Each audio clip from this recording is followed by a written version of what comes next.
మట్టలాదివారం అంటే ఏంటిది? అందరూ తాటి మట్టలు, ఈత మట్టలు పట్టుకొని ఖర్జూరపు మట్టలు పట్టుకొని ఏం చేస్తుర్రు? చర్చిలో పోతురు. ఇది వాక్యానుసారమైన, అంటే వాక్యం వల్ల యేసు ప్రభు ఉన్నప్పుడు అది ఆదివారం జరిగిందా, ఎప్పుడు జరిగిందా మనకు లేదు. ఎప్పుడో జరిగింది. ఆ జరిగిన దాని యేసు ప్రభు జీవితంలో జరిగిన ప్రతిదీ కూడా శాస్తనే ఉంటారు అనమాట. యేసు ప్రభు ఒకటే చెప్పాడు. ఏం చెప్పాడంటే, చెయ్యమని చెప్పింది చేయరు. ఏం చెప్పాడు యేసు ప్రభు వారు?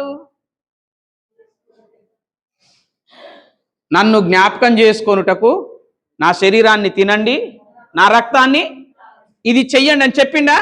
ఇది చెయ్యరు.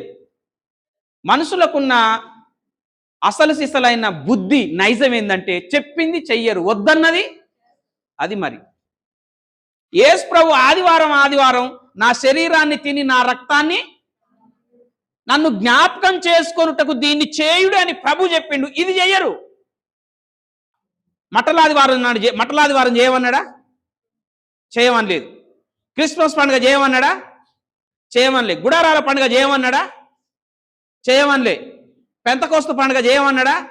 చేయమనిలే. ఈ చూడు జాతరలు జాగినట్టు జాగుతాయి. మళ్ళీ వద్దన్న ఏమో శాస్తరు, చెయ్యమన్న చెప్పిందేమో చెయ్యరు. అందుకే పరలోకానికి రమ్మంటేనేమో రారు, నరకానికి వద్దంటేనేమో పోతామంటారు.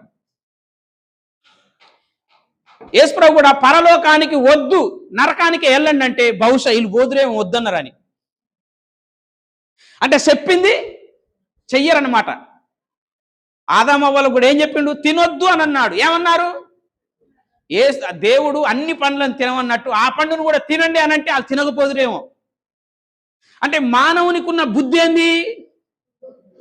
వద్దన్న పని చేస్తారు, చెయ్యొద్దన్న పని చేస్తారు.